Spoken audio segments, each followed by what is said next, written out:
you doing? Hello. I'm doing very good. How are you? Fantastic. Yeah.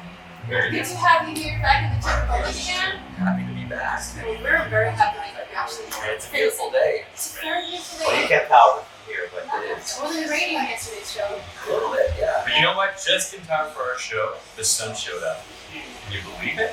That's just so, I actually came here with a bunch of questions. Really? Yeah, shocking. So, my first question, I wasn't sure who I was going to get, so I was sort of prepared for all We haven't spoken questions. very often, so this is exciting. Oh, I usually get Chuck, right? He insists on talking He with you. insists on talking to me. I'm so glad that you're here. Same. So my first question was actually directed to sort of Chuck, but you can Here it goes. I see you playing favorites again. This year actually marks my 15th anniversary of my first interview. So 15 years ago, very long time ago. I remember that when you were starting out, when you were young, you used to work for a music magazine. You were sort of like a journalist. I did, yeah. Have you ever got to interview like one of your heroes, one of your music heroes or something like that? Were you nervous? Did you fret? Yeah, actually, it's kind of awesome. I got to interview Bad Religion Yeah? when I was like 15 or 16. And yeah, I was definitely very nervous because they were one of the reasons why I got into sound music. So it's like it was very influential for me, and it was pretty rad to have a chance to meet them. And I was also going to present them like our music from our band back then. Like I think it was kind of reset, so it was like even double nervous. So yeah, it was pretty wild. It was fun, and there's still footage out there if you look at your YouTube. Really? Yeah. Okay, cool. I'll have to point it out. Do you ever like cringe watching it back? I actually went back because now, amazingly enough, Bad Religion is my son's favorite band. Really? Well, it's SimplePlan. Oh, of course. So I went on a super deep dive on Bad Religion because we listened to it. That's all we listened to in the car, pretty much. So I listened to all the catalog, and I went back and I read their book. I got their biography recently, and I went online. I was like, I'm gonna go check out that interview, and I found it. It was a little cringy. Yeah. Obviously, you're 15 years old, so it's but it's pretty good. It was alright. I mean, I still cringe at my first interviews. I sometimes cringe at my last interviews, but You know what? I mean, whatever happens, happens. It's always worse when you look at it. People from the outside Yeah, feel the same. they always have like a different version Yeah, of they have a that. different Yeah. perception. Well, I would also like to touch on a subject that's quite. I'm not sure about that, but I would like to ask about David leaving the band a little bit. Because there's still a lot of fans who I'm sure they keep asking you because they keep asking me, they're like, well, ask them about David, ask them about like what's up. So I want to leave you the floor here to say whatever you want to say to the fans about David leaving for member band. Yeah, I think it's been the most challenging situation I've ever had as a band. It's been like the most difficult to navigate, and it's really still really difficult. And I think we're trying our best to navigate it. We're trying our best to use the situation in the most positive way that we can. And I think it has led us to change a lot of things in how we operate as a band. And I look back 2 years or whatever, 3 years from the situation, and I feel like, man, we should have done that such a long time ago. It's been such a empowering and positive thing that we've done. We've been actively making sure that we work with more female creatives, whether it's like taking photos, social media, playing on stage. We're doing some stuff today where we're going to have two awesome up-and-coming artists, that are going to come on stage with us, and girls that are doing amazing. And I think that what happened forced us to kind of challenge ourselves and do better. So I'm really grateful for that. I think it's the right direction. I know there's a lot of people out there that that it's a sad situation for them. We're trying our best to move forward. We're trying our best to, like I said, find some positive in all this. It's complicated because it's not completely, there's still some stuff going on. So it's we have to be mindful of how we talk about it in public and everything. So, but yeah, I think that's how we look at it. Is trying to make it the most positive that we can. You know? I really appreciate you speaking with that. Thank you very much. Would you ever consider adding Yeah, it's funny because recently we're talking about, Chuck was talking about, female creatives with us. We're talking about, where we want to bring this band in the future. We're open to a lot of options, Right now we feel great being a four-piece. Really, I think it works really well. We have guests during the shows, it's exciting. But we're not close to any idea, for the future for sure. But right now, we are keeping this, a four-piece, and I think we're pretty stoked that, it's the original members, obviously David not being there, But I but think there's a lot of pride in the fact that it's still the four of us. That we've met in high school and we're still carrying this thing. And we didn't add anyone that wasn't in the original lineup. So I think the reason why we do that is I think because it's important for us to show that this band has never changed. It's always been us from day one, and we're still there carrying that torch. So I don't know. It's I think for now it works really well for us. That's good enough for me. And there's also something about not necessarily trying to replace someone or whatever, and kind of just carrying still a good situation. as the four of us, that's pretty nice as well. Okay, let's move on to the next topic. Who forgot to pay for SimplePlan.cz? This guy!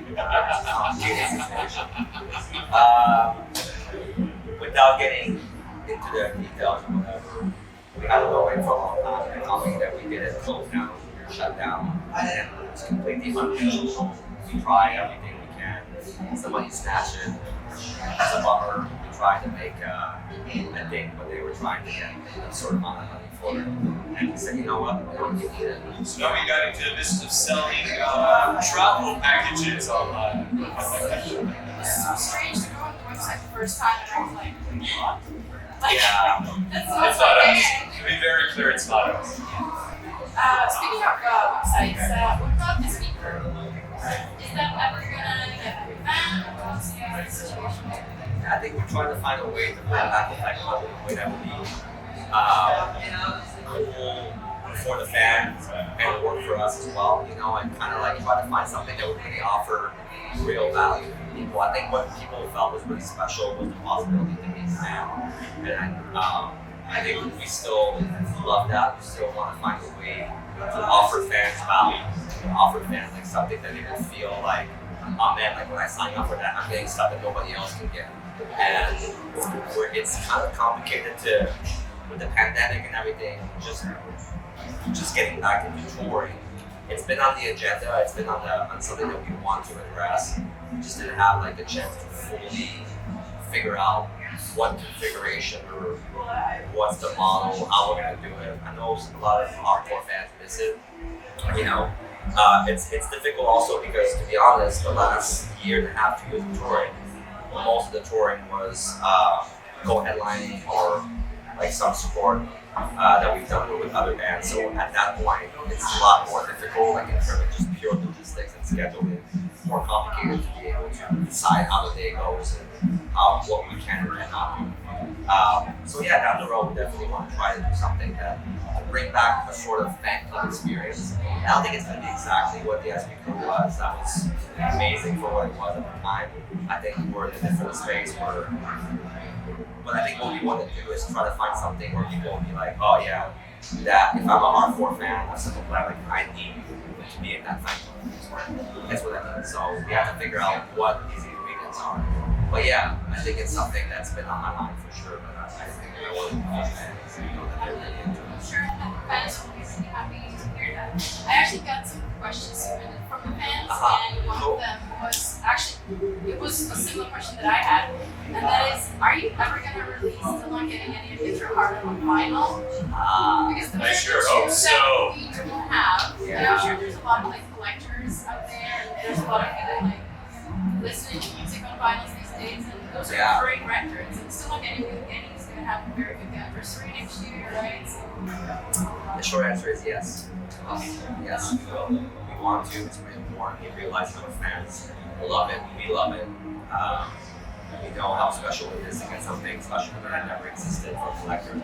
So we're in the process right now of actually we want to release every album we ever made on vinyl. So the question was, are we going to do a box set? Are we going to do them separately? So we're going through like separately, you know. Yeah, so we're going to figure it out. But yeah, it's definitely the plan. So and next year we'll come back. A couple months ago, well, whoops, despite a couple, it was more than half a year ago, definitely. I think you and Pierre collaborated with Jax, who many people know from singing at the really famous song Victoria's Secret. Sure. There was supposed to be some sort of collaboration. Is that still going on? Is that coming up? Or? She knows everything. Yeah, actually, we love Jax. Big fans of what she does. He's a big fan of. I just think her music is Empowering people. It's great. Her personality, the values, what she stands for, the way that she uses her platform to, like Jeff said, like empower so many people, and it's so cool to see young artists that I think I'm not gonna cause any surprise by saying that she's definitely very influenced by the pop punk scene and the pop punk world.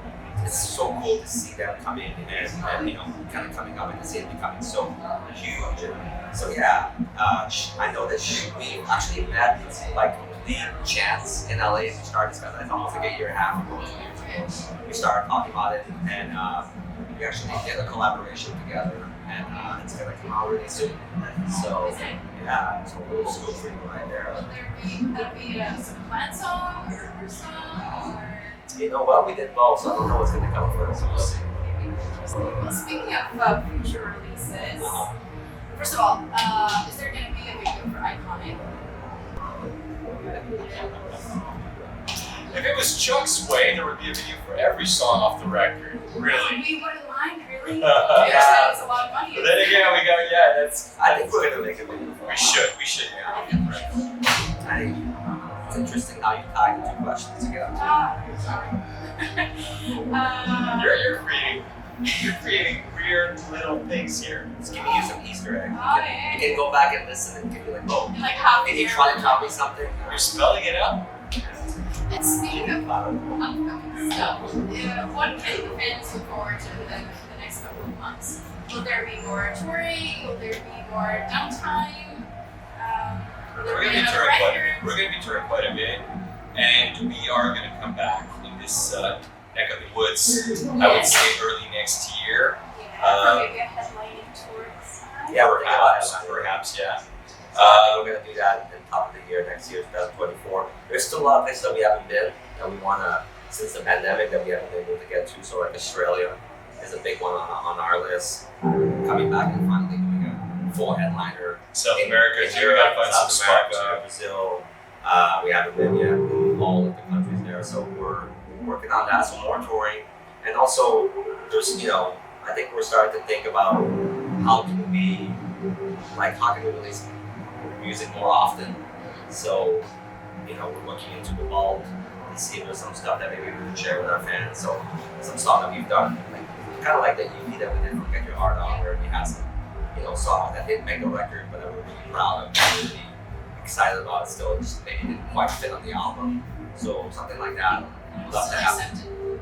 Greatly by the way. Right, exactly. I mean, some of them are like, some of the fans, like, it's their favorite songs, you know. So, yeah, I think we're gonna put out more music like that, collaborations like that you mentioned, obviously with Jazz. So, there's a lot of exciting new stuff. And then at some point, we'll have to sit down and figure out, okay, what do we do for, you know, like new music, just stuff that we already have, but like, where do we go from there? So, I think that's gonna happen probably at some point, maybe next year once we. And at the same time, next year is a big year. It's going to be 25 years as a band. So maybe we're going to find a way to, whatever touring we do, to kind of acknowledge that and try to do something special. So we're still at the very beginning stage of that. It's on our minds, you know. So when you have these like big projects you're working on, and you live in the US, you live in Canada, like half of you live in the US, half of you live in Canada. How do you like try to get together? How do you try to stay together on top of all your topics? Like, do you have, I don't know, weekly band meetings on Skype or something like that? We haven't really we've had Zoom meetings that are awful, but that are quite necessary.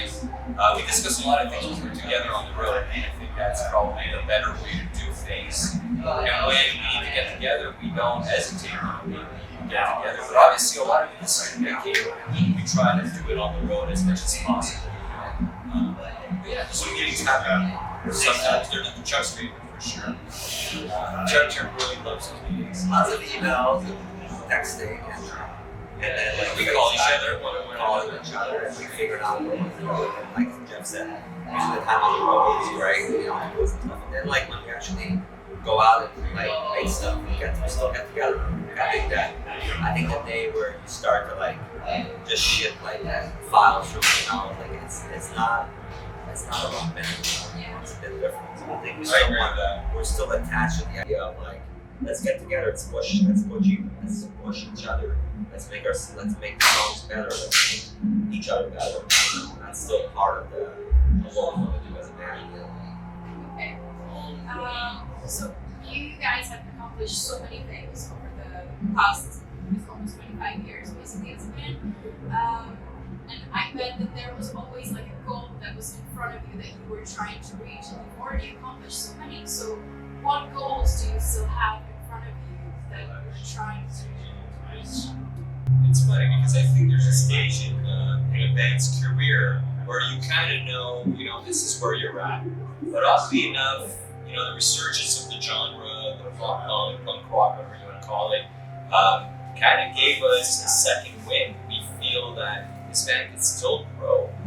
We can still visit places where we haven't been.